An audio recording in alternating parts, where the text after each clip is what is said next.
Já parou para pensar como é que as grandes empresas conseguem garantir que aquela estratégia definida lá no topo realmente se transforme em ação lá na ponta? A resposta para isso está num conceito que funciona como um verdadeiro GPS para o negócio: a arquitetura corporativa. É ela que garante que cada peça desse enorme quebra-cabeça se encaixe perfeitamente, transformando planos em resultados de verdade. Vamos começar com uma pergunta que, olha, tira o sono de muito gestor por aí. Por que é que tantos projetos de tecnologia simplesmente falham? Mesmo com rios de dinheiro, com equipes super talentosas. Eles estouram o orçamento, atrasam ou, o que é pior, não entregam nem perto do que prometeram.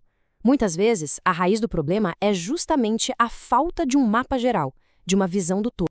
E essa falta de um mapa nos leva direto para o que a gente pode chamar de caos organizado. Sabe como é? Por fora parece que a empresa está funcionando, mas por baixo dos panos, uma complexidade invisível está criando problemas que, lá na frente, podem custar muito, muito caro. E o resultado desse caos são as verdadeiras histórias de horror corporativas. Projetos que se arrastam sem fim, sistemas que simplesmente não conversam entre si e aquele medo constante de que uma pequena mudança aqui cause um desastre completo do outro lado da empresa.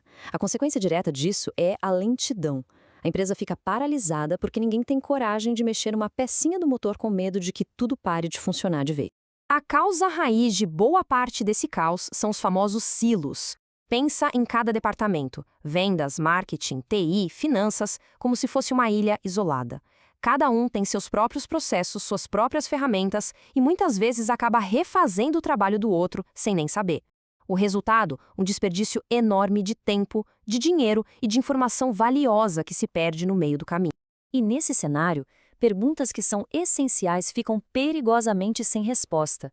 Será que os nossos esforços estão realmente alinhados com a estratégia principal da empresa? Qual é o verdadeiro impacto de uma nova iniciativa? Nossos sistemas estão de fato ajudando ou, na verdade, estão mais atrapalhando? E, claro, a pergunta de US$ 1 milhão: quanto tudo isso realmente custa no final das contas? Felizmente, existe uma saída para esse labirinto. A solução é construir uma visão clara, integrada de toda a organização, como se fosse a planta baixa de um edifício. E é exatamente aqui que entra a arquitetura corporativa. Mas o que é exatamente a arquitetura corporativa? Pensa nela como uma ponte bem sólida que liga a estratégia de negócios à execução do dia a dia. Com ela, a tecnologia deixa de ser vista só como um centro de custo e passa a ser o motor que realmente impulsiona os objetivos da empresa. Uma ótima forma de pensar nisso é que a arquitetura corporativa busca representar todo o comportamento da organização. Ela responde perguntas que parecem simples, mas são poderosíssimas. Quem faz o quê, onde as coisas estão e, o mais importante de tudo, por que as coisas são feitas. É esse porquê que conecta todas as pontas. A melhor analogia, sem dúvida, é pensar na arquitetura corporativa como a planta de um prédio. Ninguém em sã consciência construiria um arranha-céu sem uma planta detalhada em que mostra a estrutura, a parte elétrica, o encanamento, tudo conectado e funcionando em harmonia, certo? Pois bem, a arquitetura corporativa é essa planta, só que para a organização. Então, como é que essa planta da empresa é construída? Ela não é um mapa único, não. Ela é, na verdade, um conjunto de 4 visões que se conectam. São 4 camadas que, juntas, formam o coração pulsante da arquitetura corporativa. Olha só, tudo começa lá em cima com a camada de negócio, que define estratégia, o porquê e o que a empresa faz. Logo abaixo, a gente tem as aplicações, que são sistemas e softwares que dão vida a esses processos. Esses sistemas, por sua vez, rodam com informações, ou seja, os dados que são o sangue da organização. E lá na base, sustentando toda a operação, está a tecnologia, a infraestrutura de hardware, servidores e tudo mais. E o mais poderoso é que essas camadas não são isoladas, elas se conectam. Fica perfeitamente claro como um servidor específico lá na camada de tecnologia suporta o sistema de CRM e aplicações que, por sua vez, gerencia os dados dos clientes em informações para que a equipe de vendas lá na camada de negócio possa bater suas metas. Viu só? Tudo está conectado do hardware à estratégia. Ok, a teoria é ótima.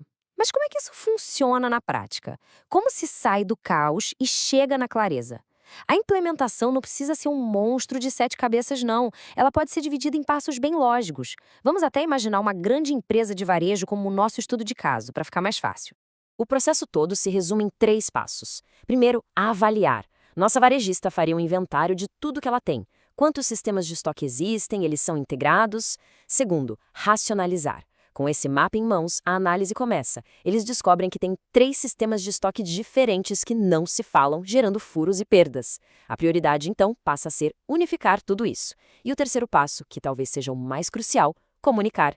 De nada adianta um plano genial se a equipe da loja não entender por que o sistema vai mudar. É preciso engajar todo mundo, do estagiário ao conselho de administração. E para guiar esse processo todo, os arquitetos não reinventam a roda. Eles usam o que a gente chama de frameworks, que são como kit de ferramentas e melhores práticas que já foram testadas e comprovadas no mercado.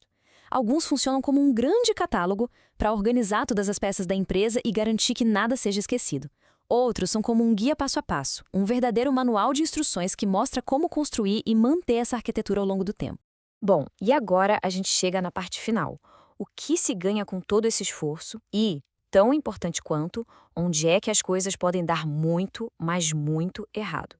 Conhecer tanto os benefícios quanto as armadilhas é fundamental para o sucesso. E os benefícios são enormes. Para nossa varejista do exemplo, a economia de custos foi imediata só por ter unificado os sistemas de estoque. Ela ganhou muito mais agilidade para lançar promoções online que já estavam integradas com a loja física. A inovação passou a ser direcionada para a experiência do cliente. E olha que interessante, um ambiente de TI organizado atrai e retém os melhores talentos. Ninguém quer trabalhar no meio do caos tecnológico. Mas é preciso ter muito cuidado. Uma grande armadilha é a arquitetura virar uma torre de marfim. Sabe, um exercício teórico lindo no papel, mas que ninguém usa na prática. Outro risco fatal é a falta de comunicação, que gera resistência e acaba sabotando o projeto. E, finalmente, é preciso gerenciar a chamada Shadow IT, aquelas ferramentas que as equipes adotam por conta própria, fora do radar, criando vulnerabilidades de segurança e um monte de inconsistências. No fim das contas, a pergunta é bem simples. A organização está construindo com um plano bem definido ou está só empilhando tijolos de forma desordenada? Sem uma planta, o crescimento é caótico, é frágil. A arquitetura corporativa é essa planta que garante que cada novo processo, sistema ou equipe seja um tijolo que fortalece a estrutura, preparando a empresa para qualquer desafio que o futuro possa trazer.